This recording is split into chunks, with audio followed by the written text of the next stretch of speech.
प्यारे बच्चों, आज का टॉपिक है काव्य सौंदर्य के तत्व। काव्य सौंदर्य के तत्व के अंतर्गत हिंदी में रस, छंद और अलंकार आते हैं। अब हम आपको एक एक टॉपिक पर बताते चलेंगे। देखिए, काव्य सौंदर्य के तत्व।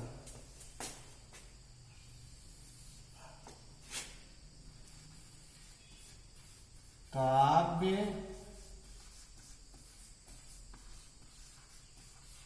सौंदर्य के तत्व। इसके अंतर्गत काव्य सौंदर्य के तत्व के अंतर्गत आते हैं रस, छंद और अलंकार। रस, छंद और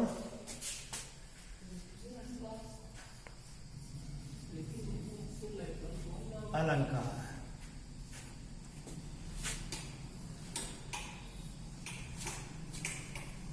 इतना समझ गए प्यारे बच्चों? अब हम एक एक के बारे में पढ़ते चलेंगे और समझते चलेंगे। चलिए, सबसे पहले हम लोग रस के बारे में समझते हैं, पढ़ते हैं। रस क्या है? रस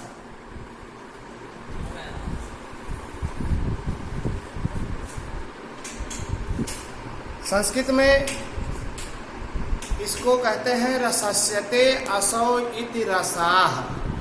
रसस्यते असौ इति रसाः, अर्थात जिसका स्वाद लिया जाए, आस्वादन किया जाए या चखा जाए, उसी को रस कहते हैं। रस देखते चलेंगे बोर्ड की तरफ भी। रसस्यते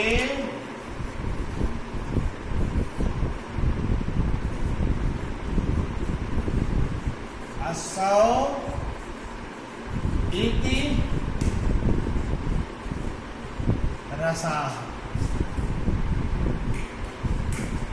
रसस्यते असौ इति रसाः, अर्थात जिसका स्वाद लिया जाए, आस्वादन किया जाए या चखा जाए। लेकिन साहित्य की दृष्टि से इसकी परिभाषा इस तरह से नहीं है। रस क्या है देखेंगे। किसी काव्य को पढ़ने, सुनने, नाटक को देखने से पाठक के हृदय में जिस आनंद की अनुभूति होती है, उसे रस कहते हैं। रस शब्द का शाब्दिक अर्थ है आनंद। रस शब्द का शाब्दिक अर्थ है आनंद। परिभाषा इसकी देख लीजिए एक बार।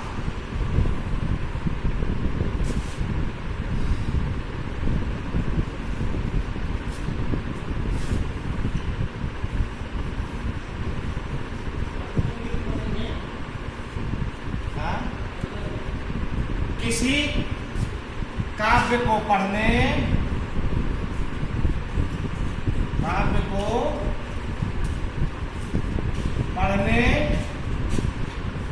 सुनने,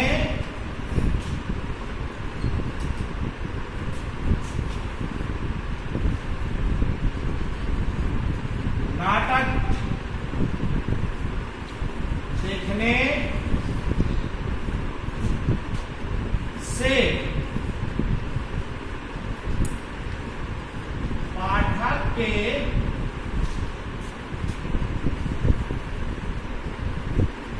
हृदय में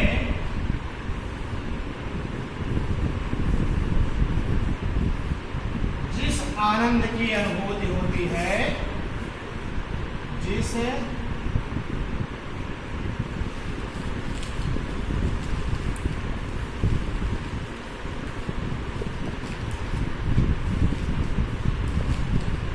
आनंद की अनुभूति होती है,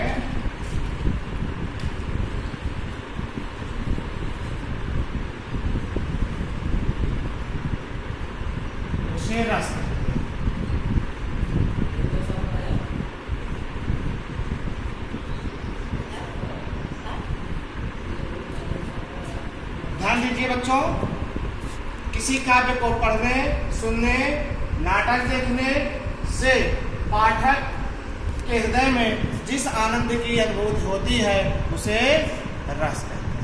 पढ़ने, सुनने, नाटक देखने से पाठक के हृदय में जिस आनंद की अनुभूति होती है उसे रस कहते हैं। उसे रस कहते हैं। परिभाषा जान गए प्यारे बच्चों? किसी बच्चे को कोई समस्या? आगे देखते हैं। रस को काव्य की आत्मा कहते हैं। बच्चों, रस को काव्य की आत्मा कहते हैं। अब देखिए रस के अवयव। अगली हेडिंग है रस के अवयव।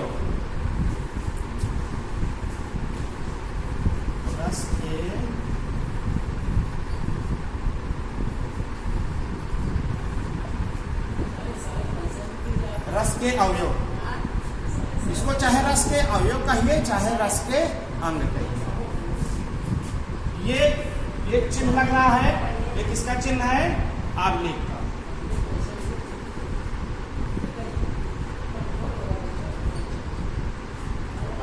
यदि आपसे पूछता है कि रस के अवयव कितने हैं या रस के अंग कितने हैं, तो आप संशय में नहीं पड़ेंगे।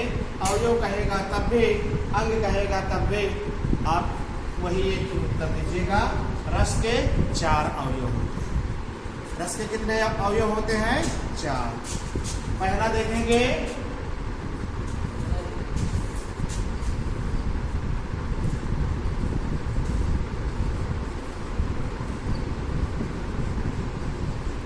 अस्थाई भाव।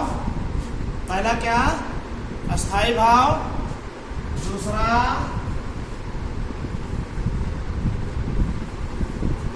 विभाव। दूसरा विभाव। तीसरा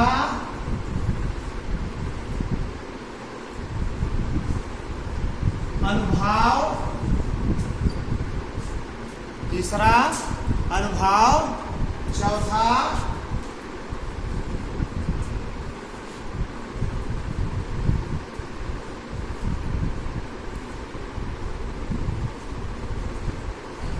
संचारी भाव। रस के 4 अंग होते हैं। पहला अस्थाई भाव, दूसरा विभाव, तीसरा अनुभाव, चौथा संचारी भाव। संचारी भाव को व्यभिचारी भाव भी कहते हैं। संचारी भाव को व्यभिचारी भाव भी कहते हैं।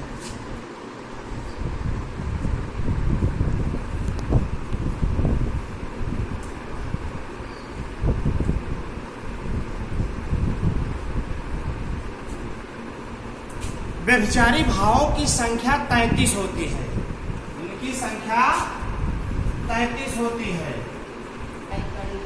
चलिए प्यारे बच्चों, आप लोग अभी जाने कि रस के अवयव कितने होते हैं। रस के 4 अवयव होते हैं, 4 अंग होते हैं। पहला है अस्थाई भाव, दूसरा विभाव, तीसरा अनुभाव, चौथा संचारी भाव या व्यभिचारी भाव। अब अस्थाई भाव।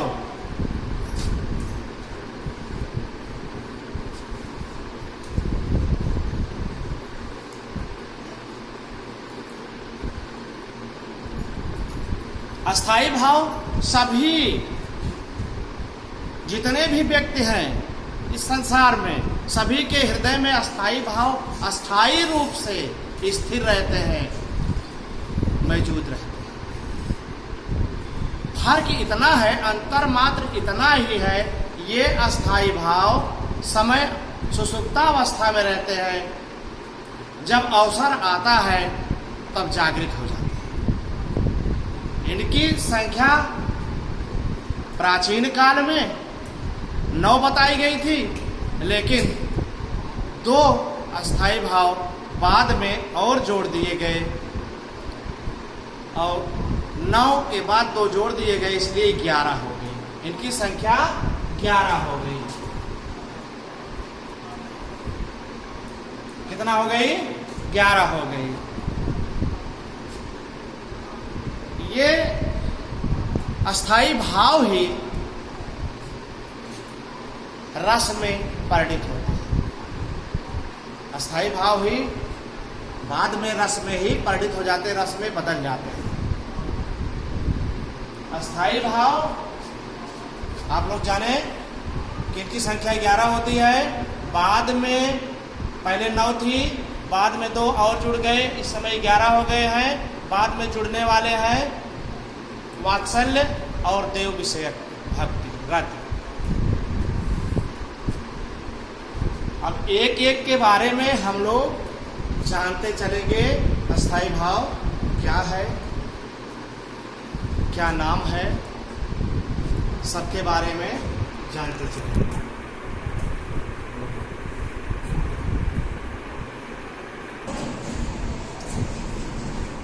हमने आप लोगों को बताया कि अस्थाई भाव की संख्या 11 होती है। अस्थाई भाव सभी व्यक्ति के हृदय में स्थित रहते हैं, सुषुप्तावस्था में रहते हैं, समय आ जाने पर जागृत हो जाते हैं। जैसे सभी के हृदय में हास नामक अस्थाई भाव विद्यमान रहता है, और जैसे ही कोई हंसी वाली बात आती है तो अपने आप ही वो जागृत हो जाता है। क्रोध भी रहता है, लेकिन सुषुप्तावस्था में रहता है, समय आने पर ही जागृत होता है। ये नहीं कि आप लोग चलते रहेंगे तो क्रोध दिखाते हुए चलेंगे या हंसते हुए चलेंगे। ये 11 अस्थाई भाव सभी व्यक्ति के हृदय में विद्यमान रहते हैं, सुषुप्तावस्था में रहते हैं। चलिए देखते चलते हैं एक एक के बारे में, और यही अस्थाई भाव ही रस में परिणित होते हैं। पहला है, देखिए आपकी जानकारी के लिए हम एक तरफ अस्थाई भाव लिख दिए हैं, एक तरफ रस लिख दिए हैं। पहला है रत। रत नामक अस्थाई भाव, और इसकी परिभाषा कैसे देंगे? जब विभाव, अनुभाव और संचारी भाव के संयोग से, विभाव, अनुभाव और संचारी भाव के संयोग से रत नामक अस्थाई भाव की उत्पत्ति होती है, तो वहां पर श्रृंगार रस होता। ठीक ऐसे ही सारे रसों की परिभाषा आप लिख सकते, निकाल सकते हैं। जैसे शोक की लिखना है, आप कहेंगे करुण रस की परिभाषा लिखना है आपको, तो कहेंगे जब विभाव, अनुभाव और संचारी भाव के संयोग से शोक नामक अस्थाई भाव की उत्पत्ति होती है, तो वहां पर करुण रस होता है। शांत रस के बारे में लिखना है, जब विभाव, अनुभाव और संचारी भाव के संयोग से निर्वेद नामक अस्थाई भाव की उत्पत्ति होती है, तो वहां पर शांत रस होता है। हास के बारे में लिखना है, हास रस के बारे में तो लिखेंगे जब अस्थाई भाव को छोड़ के तीनों जितने 4 पार्ट होते, 4 अवयव होते हैं, अस्थाई भाव को छोड़ के तीनों कहेंगे। विभाव, अनुभाव और संचारी भाव के संयोग से जब हास नामक अस्थाई भाव की उत्पत्ति होती है, तो वहां पर हास रस होता है। रत, श्रृंगार रस, अस्थाई भाव के जागृत होने पर श्रृंगार रस या पति पत्नी के बीच उत्पत्ति। शोक, करुण रस। निर्वेद, शांत रस, जब किसी को वैराग्य उत्पन्न होता है, सन्यासी होना चाहता है, तो वहां पर शांत रस होगा। क्रोध नामक अस्थाई भाव के जगने पर रौद्र रस उत्पन्न होगा। उत्साह नामक अस्थाई भाव जगने पर वीर रस उत्पन्न होगा। हास नामक अस्थाई भाव के उत्पन्न होने पर हास्य रस उत्पन्न होता है। भय नामक अस्थाई भाव के उत्पन्न होने पर भयानक रस उत्पन्न होता है। जुगुप्सा, जुगुप्सा एक शब्द है, बीच में हमने आगे डाल के घृणा लिख दिया है, इसको ग्लान भी कहते हैं, घृणा या ग्लान। कोई चीज ऐसी देख लो जिससे आपके हृदय में घृणा उत्पन्न हो जाए, ग्लान उत्पन्न हो जाए, तो बीभत्स रस वहाँ होता है। विस्मय, जब विस्मय नामक अस्थायी भाव की उत्पत्ति होती है, अद्भुत रस होता है। वात्सलता, यही दो रस बाद में जुड़े, यही दो अस्थायी भाव बाद में जुड़े। वत्सलता, वत्सलता यानी स्नेह, अपने से छोटों से स्नेह रखना, वहाँ वत्सलता होती है। या अपने संतान के प्रति प्रेम रखना, वात्सल्य रस होता है। देव विषयक रख, किसी देवी देवता के प्रति जो आपके अंदर सहानुभूत रख यानी प्रेम उत्पन्न होता है, तो वहाँ पर भक्ति रस होता है। बच्चों, यही 11 अस्थायी भाव रस में परिणित हो जाते हैं। आज का टॉपिक यहीं तक, आगे अनुभाव, विभाव और संचारी भाव के बारे में